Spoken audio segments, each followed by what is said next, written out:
the way the city like went nuts with all the rioters and all the, whatever incels or whatever they were just looking for something. He just happened to provide, an event, a catalyst. It could have been anything. It didn't have to be the Joker. Well, yeah. But once it was, they found, a simple symbol, a clown that they could attach themselves to and almost brand and turn into it. And in the end, he wasn't what they thought what they built him up to be. And they couldn't handle it. And that's a theme that goes on for today, man. We have these people who attach themselves to these toxic people because they're looking for some sort of guidance. They're looking for something to validate their anger, their need for chaos, their hatred of things. We see this all the time going on, whether it be incels or people like killers, but we see it a lot in the news. Trumpers. With Trumpers and far right people and conspiracy theorists, so it's something that kind of feeds into what we see in real life today.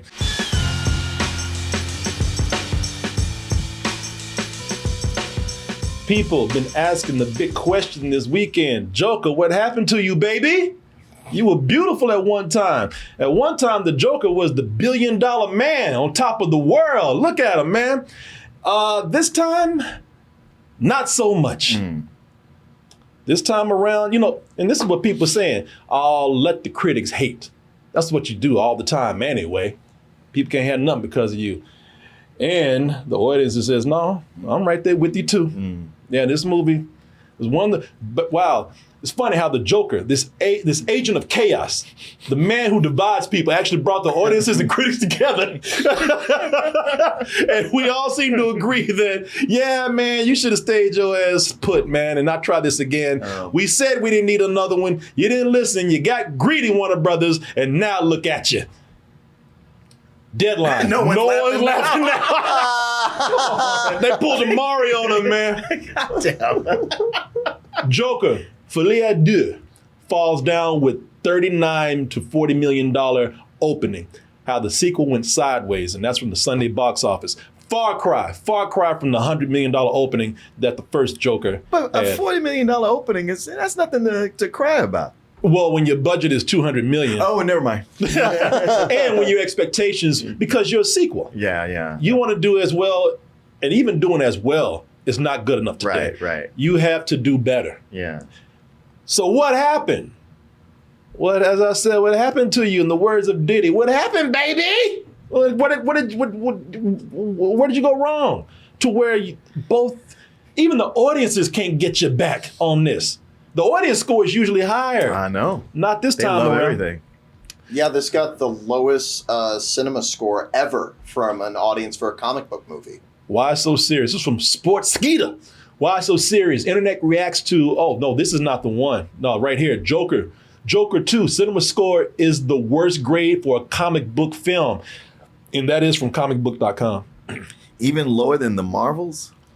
Lower than The Spirit, which got a D+. What? Yeah, I did when I saw that, I was like, bullshit. There's so much worse. But The Spirit got a D+, this got a D. Lower than Madam Web? Yeah, there are memes of Madam Web holding up the Joker. It's like, I got you there. Whoa. Well, it just sounds like this movie hurt a lot of feelings. I think so too. And people there's things about this movie that have left people like, but the first one did this. Why is this one like this? Well, what the hell was that? Nobody's talking to you. I think, was that me or you? Not. Oh, wait, maybe. Joke's on him. It can't be your pocket.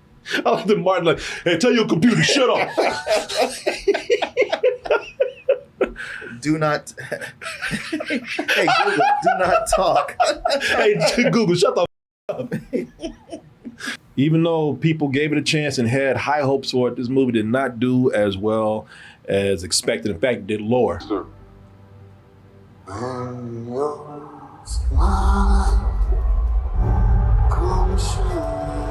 So this is going to be a spoiler discussion, but it's going to be a spoiler discussion also kind of leaning on what did go wrong? Why did this fail? But also, everybody's talking about why this failed. Everybody's kind of kicking on Arthur while he's down right now. He's used to it. He's very much used to it. I mean, it's not the first time that this man got his ass whooped like this. That's how the first movie opened. Bunch of kids beating his ass in an alleyway, kicking him. Well, that was the audience and the critics now. You just ask the same questions every week. Hey, That's your job. Oh, that's Arthur right now, man. Oh, why don't they love me anymore? I love that opening because he grabs his side and the flower just like spits out a little water. What happened? It used to be on top. Oh, folks.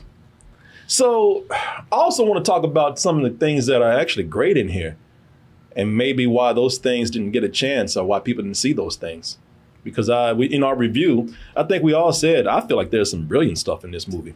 yeah, There is. there is. And I'll say this. one of the reasons why I think that this did not do very well, besides a lot of leaks came out about this movie, and a lot of leaks came out about the ending.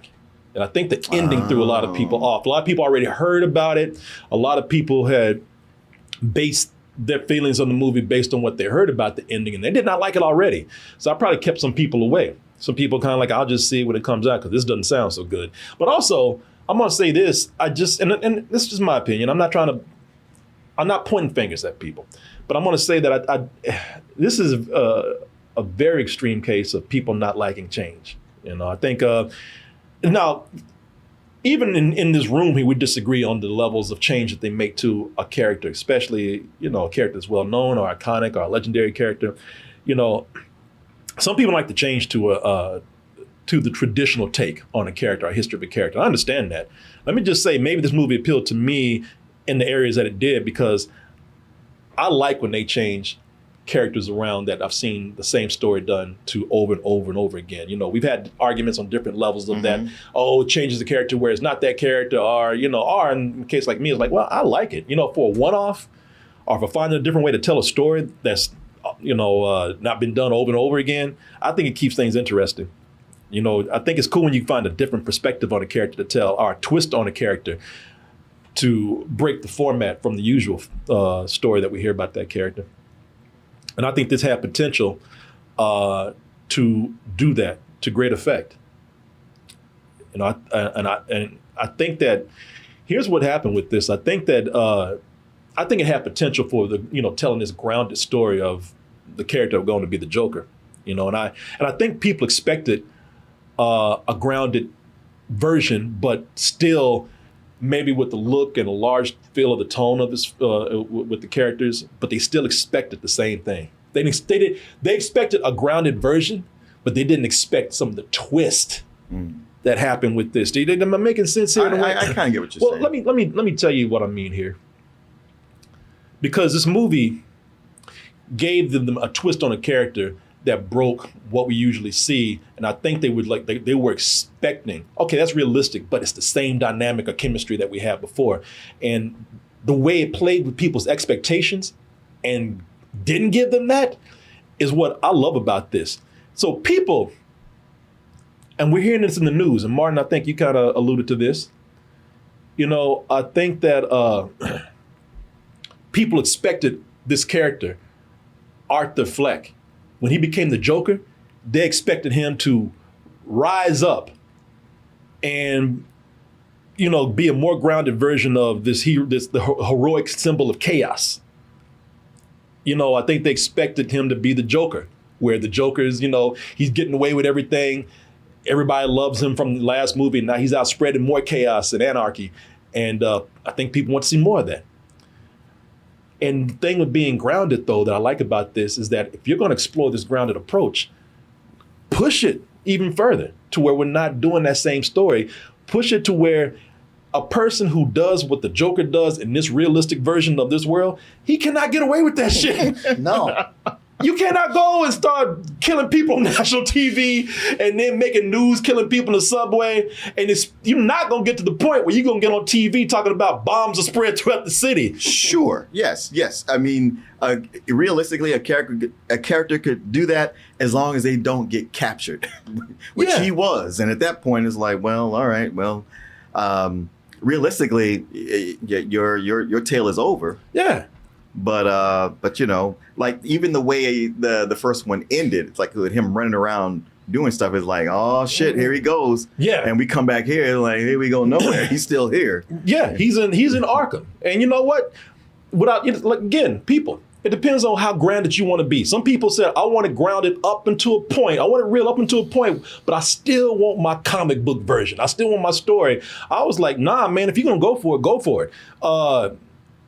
A guy who does all this shit, he ain't gonna get no hot rock star girl and be going out becoming a celebrity in the city like this. A person who does what a psychopath does, like this person in this movie, they are sad, lonely, pathetic people. Like I said in the review, unlike the comics where they don't end up paying for their crimes. Here he does, and that's another twist on the Joker that I like. It's a guy who.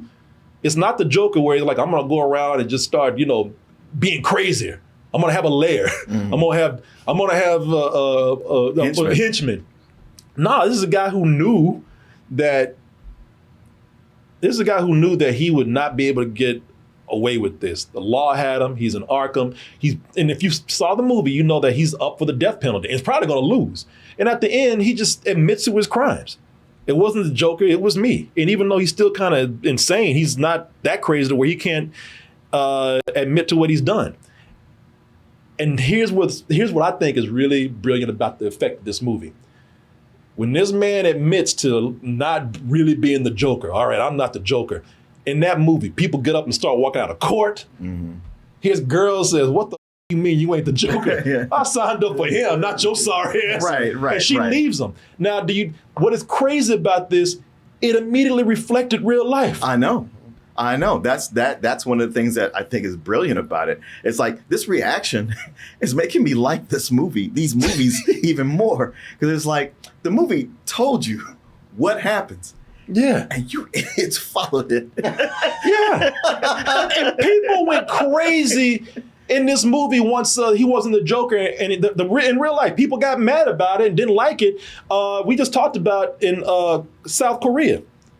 Man got angry. It was almost like you had these incels and these insecure dudes, like right here, look at this. Trend where angry man at Joker 2 are sitting on seats reserved for pregnant women. Mm. But that happened all around. People got mad. They reacted the same way that people reacted in the movie. They got up and left. They didn't watch the movie. They ain't the Joker, that dude. And I thought, do you see how meta this is right now? Something I love is that they do the most jokery thing where, he's losing the case and a bomb goes off and he escapes. And he just turns himself back in. It ain't like, okay, now this is where he becomes the Joker and he terrorizes the city, he gets a lair and does all this stuff. And like, police roll up on him. And he's like, yeah, take me back. That was crazy too, man, because it was like, because I thought, they got me. I thought, all right, this is where they become the comic book, because the guy who plays Harvey Dent, when they blow up the courtroom, you see half of Harvey's face kind of messed up. Yeah, he's got schmutz all over the left side of his face. Yeah, he's got shrapnel and glass. And I thought, yeah, this all right. Hey, like that song said, the Joker got away. Right. I was like, how'd this explosion go off? And the Joker's the only one who can get up and walk away from this. I was like, is this a dream sequence? Because that don't even make sense. But what they do with it, I was like, oh, props. Yeah, listen, that's how I knew he wasn't that crazy, because he realized, well, shit, where am I gonna go? Right. He just turned himself in. Yeah, because it's like, well, Harley, my girlfriend, she's in love with me, and she's like, I heard you back there, you ain't the Joker. What about our baby? Psh, bitch, you don't even know I was lying. Okay, bye. Man, and that's another thing that I thought was one of the twists that I love about this movie. Everybody wanted the realistic, grounded version of Harley and Joker. And it's funny because Harley is always portrayed as a victim of the Joker, whether it's mental abuse or physical abuse. The Joker's a manipulator. He's shitty, man. He this woman, he controls her because he knows that he's her life. She lives up for him. She'll do anything that he tells her to do, and takes advantage of it to the point where sometimes he physically abuses her, smacks her around, and in this throws her in a vat of acid. Yeah. Man, on the animated version, there's a point where he slaps her ass across the room, and that's the one for kids. Joker was always the dominant one. And for a second here, and for a good minute here, it seemed like that was going to be the same dynamic that they had here. And I thought it was cool they played with us like that. They're saying you're a bad influence on me. Now I can be at your trial every day. I can see you every day until you get out. You're a bad influence on me. I can be at your trial every day. She seems very loyal, and she seems like a person who's going to, again, do every whim that he says of her. But the Joker's lawyer, Arthur Fleck's lawyer, played by Catherine Keener, told him that bitch is playing you. Mm-hmm. And I didn't believe it. It got me too. Well, you know what? It's one of those things where I thought they could be fooling us, but I was like, when somebody finds out dirt on somebody like that, you need to listen. Yeah. And and even him confronting her like, well, I mean, yeah, but still. Yeah. And I'm like, yeah, but still my ass. Yeah. No, she ended up being a chick who, because this is a theme of the movie right here. This is something else that I think wasn't stressed enough in the movie, and definitely wasn't part of the marketing. It wasn't spoon-fed. It wasn't, and it wasn't spoon-fed either. This is a movie about celebrity worship of killers, killer worship. You know how these killers in jail, they always have these fans that are writing them, especially women, if the dude's a man. Charles Manson, Ted Bundy, all these people. Richard Ramirez. Yeah. That guy killed so many people, and he had these just women just throwing marriage proposals at him. It's weird. Yeah, it's weird, and that's what this movie was talking about. How the public was embracing this made-up image of the Joker. The Joker's not real. That's why Arthur Fleck revealed himself at the end, like, this is all a facade. This is nothing. This is something, the image I tried to create, but the media really created that. And then she ended up being a person who worshipped him and followed the Joker. Once he finally put that image down, you find all kind of lies about her. Mm-hmm. She's some rich chick who has probably no meaning in life and nothing going on. Right. She's bored. She's bored. Yeah. She sets fires because she's bored. Really. Usually somebody like her, they're either a kleptomaniac or pyromaniac. Yeah.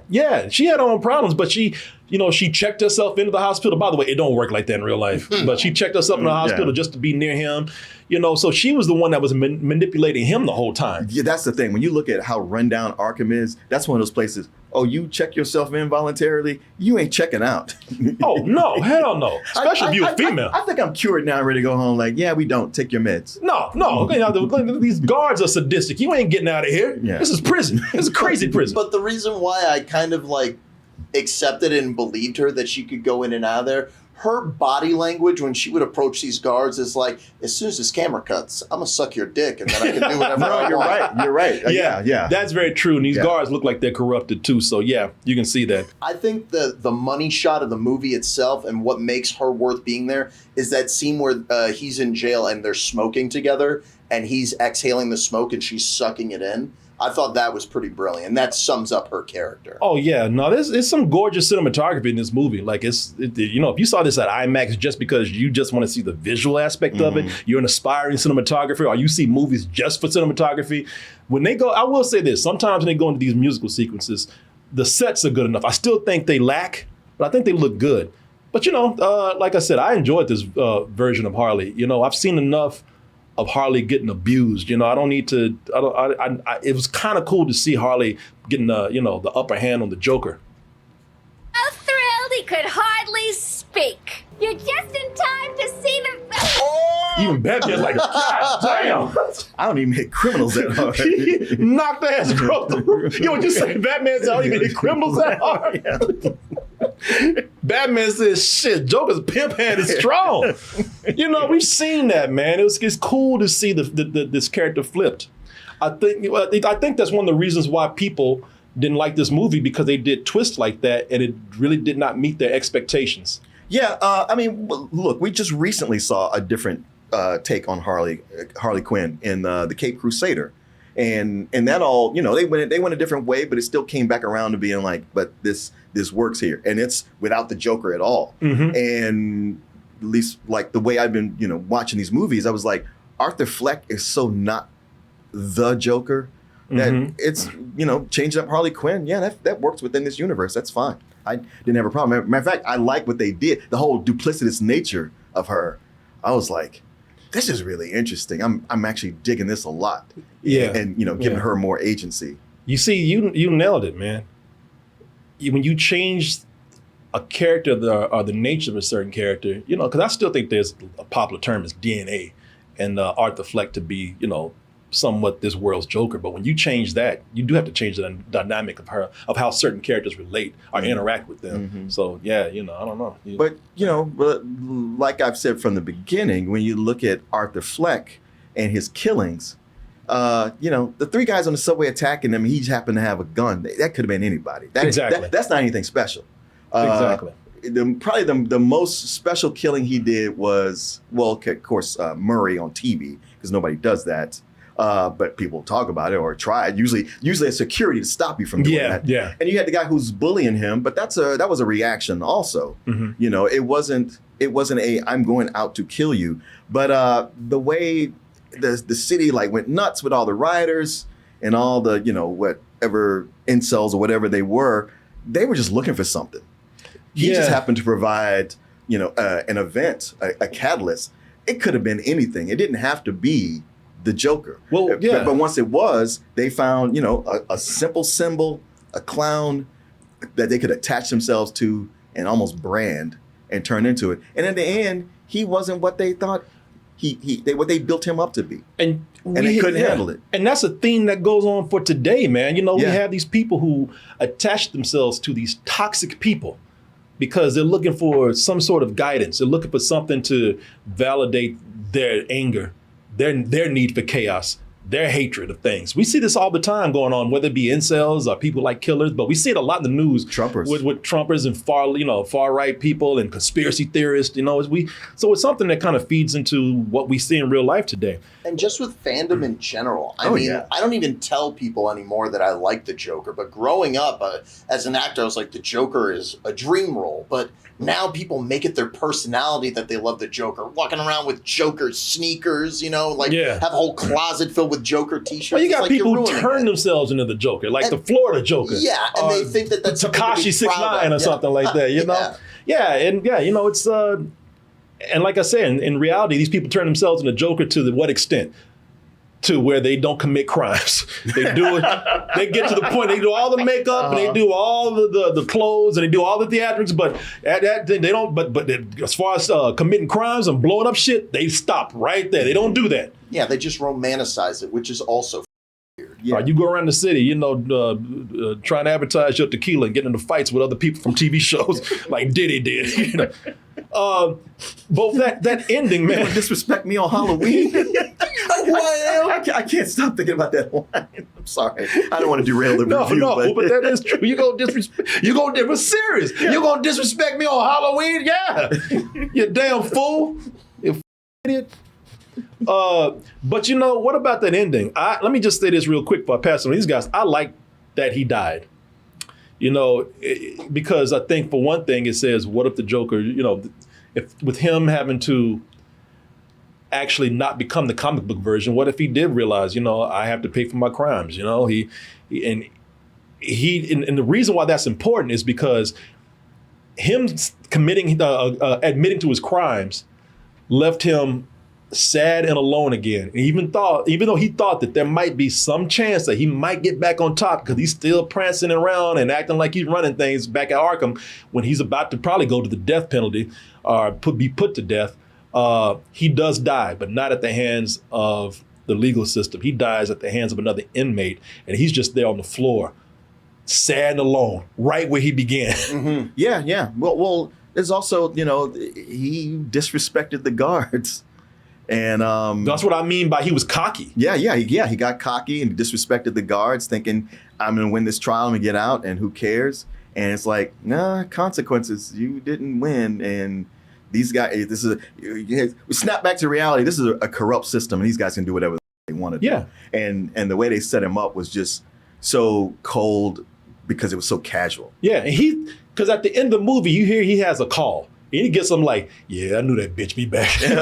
And there was no call. It was all a setup for one of the crazy guys in there to kill him. And he's on the floor, still chasing some sort of respect that he'll never get because he's still a sad person. What kills him is him trying to show the respect that he craves so much Yeah. the whole time. Mm-hmm. Yeah, no, I think it was a great way to end it. And plus, we don't need another one of these. No. That's the only reason why I'm glad they just opened it for interpretation. Because my interpretation is hopefully no, because they had the guy that killed him back there, and everybody's saying, "Oh, that's gonna be the next Joker." They're trying to set up another movie. It's like, I hope not. I hope not. Well, what they it could be, but I hope not. Well, what they did was in the background, you can see the guy start carving the smile on his face. Yeah. So I think they did the right thing. Open for interpretation. Exactly. Because if they do want to make a third one, I was thinking about it walking out. I was like, if they want to make a third one and have Joaquin Phoenix be in it, they'll retcon it and they'll make it that what happened was Joaquin Phoenix stabbed that guy and then he'll walk out of Arkham. The thing is, Arthur Fleck is really not homicidal. No. Anytime that happened, every time he killed somebody, it was a reaction to something else. Well, except when he killed Murray on national television, that was homicidal. But he was reacting to Murray, and making fun of him. Making fun of him, yeah. There's all this stuff that we're talking about that's good in the movie. And I think some of that stuff kept people away. Like I said, some of the stuff was spoiled already and expectations were defied to a negative effect. But also, I mean, I'm not blaming the audiences because all that great stuff, like I said in my review, which I couldn't tell you the spoilers about at the time, all that great stuff is just sidetracked by everything that's not working in this movie. Yeah. I mean, to do this as a musical and not concentrate on those themes that are already working, again, nice try. No one can blame me for going in and trying something bold, but the musical numbers, like we said, were not that good. And it just compounds everything else that people are already irritated about with this film. So, I think that was an unfortunate decision to try to do that, even though, again, nice try, but whatever. And I think the thing that's really throwing people off is if you think back to the first one, not a musical, what's one of the big highlights that even people who don't like the movie can agree on? The soundtrack was amazing, and it elevates the first movie. This one, people are walking out with a bad soundtrack and it's a musical. Yeah. That's going to make people upset. I know that Joaquin Phoenix was told to sing as Arthur Fleck, which means that he can't sing that well. But I understood that. The thing is that somebody, whether even if they're singing bad as the character, nobody wants to hear that soundtrack. Nobody wants to hear that. As a matter of fact, the better option would have been to have them both start the songs off key as their characters and then go into actual singing and make really good musical numbers. That's a brilliant idea. I didn't think of that. Yeah. I kept thinking that the whole time, thinking like, this is what they're going to do this. And then it's like, oh no, they're just going to let this whole thing play out like that. I mean, when I just focus on the good things about this movie, I reject the idea, but because it's something people have said. But when I look at, the ending that pissed off the people who were following this, who just were clueless, but also with the musical numbers, it did feel like he was giving like a big you to the audience. Yeah. Like I dare you to like this movie and make me obligated to make another one. Also, the animation here, I did not know was done by an animator who directed a movie that I thought was great. This movie, The Triplets of Belleville. Yeah. If you see that, you should definitely watch it. And I think I criticized the animation a little more harshly because I don't think the animated short, just like the tap dancing and everything else, had really nothing to do with the movie. And also, for the most part, that animation at the beginning had a different style from The Triplets of Belleville. Oh, wow. Come on, girl. Amazing film. If you haven't seen this, definitely see it. It's like a comic strip from the New Yorker brought to life. Yeah, you know what? It's very French. Yeah, and I think what they were doing with the animation at the beginning, they were trying to make it more like a classic short. Mm-hmm. And the animator does this in The Triplets of Belleville. That's how he opens the film. I still think the animation might have just been lacking just a little bit, but a lot of it just because it just had nothing really to do with the movie. It didn't. It felt like it was doing a callback to the first movie in a lot of ways. Like the only explanation I found for that cartoon is it's a reference to like a lyric from the song White Room where shadows run from themselves. In a white room. Yeah. With by black Cream. curtains. Yeah. Yeah. That's the only like connection I found, and it was like, all right, I guess this is a way to catch up the audience, but it's still not exactly what the first. But why would you was. use an old song to do an old 30s, 40s, Looney Tunes style short? From the 70s for Yeah, and by the way, it still doesn't. none of it really connects anyway. You know, that would, to me, that would be an extremely deep dive that would be stretched if you know, for an opening like that. Why would you want to even go that deep with it, you know, and trivialize your audience at the beginning of the film? You know, I don't know. But I just imagine when they're like, all right, we're doing another one. He just sat down, played the soundtrack, and he was just like, thinking, like, oh, that's weird. Okay. Yeah, well, yeah, it would be weird. I don't know, man. I think this movie deserves the opening that it got because, as we said in the review, and I'm not trying to hate or wish anything bad on the director, on the actors, anybody that worked on this film. But I really do think that there was some attempt to do some things here that were very, very, very great ideas, very much great ideas, and they worked. But it still feels like maybe they didn't have time to really develop those ideas more because the studio pushed this sequel more than anything. Sure. I don't think anybody sat back and said, oh, this would be a brilliant idea for a sequel. I don't think that was the case. I think they said it made $1 billion. You better get your ass in there and make another one. Right. But I'm sure the studio didn't say, and make it a musical. Yeah. No, and that was probably them trying to find some sort of creative way to do this to keep themselves feeling like their creativity was involved instead of just doing a straight up studio product. Right. I'm in a way, and again, this is not me wishing bad things, but in a way, I'm glad to see this open low because, again, it sends a message like, you know, just don't push things to be out there if it's not necessary. And if you have money, like, they ain't gonna stop nobody. They ain't stopping nobody. But anytime they can get just a little kick in the ass, I don't mind. You know, conceptually, a lot of great things in here, but somebody in the chat said it, execution was piss poor. Lacking. Very much lacking. I thought it was really funny, though, and that's worth a lot to me, but that's just me. Yeah, well, hey, you know what? Deadline. They disagree. That's fine. They disagree. They said no one's laughing. Well, hey, Julian's laughing. He's the guy. So I think people are going to go check this out. I think it's going to stick around in the theater for a minute. I don't think they're going to just throw this on demand. It has too much conversation around it. Yeah, there is that. Yeah, we'll see. Yeah, we'll see. I kind of disagree with you on that. I think this movie's going. I think that's another thing with this. I think that it's just so bleak. People are not walking out. That's another thing. People are going in with the expectations of the Joker and expecting maybe something dark, but they're also expecting something maybe a little fun too. Oh no! Fun left the building. No fun. The fun left 5 minutes ago. They're like, this. Fun said, "This ain't fun. I'm out." And it's such a bleak film, especially with the ending where they kill this man, and there's other deaths in here that one of the wardens kills another inmate that the Joker was close with, and gets no repercussions for it. You know? And so I think when you look at how dark and there's a difference between being dark and just being hopeless. Yeah, at the point where he's murdered at the end and just left alone there, you just go, this guy never had a chance. Yeah. You walk out, even if you don't like the crimes he did, he's such a sad figure and he went out in such a sad way. It just leaves people with a depressing feel.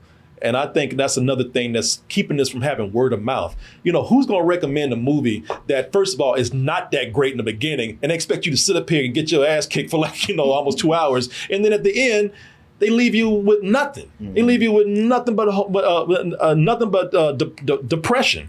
And at the end, they do a horrible mistake and refer to the city as New York City. And there you go. Y'all don't even know where the hell you are.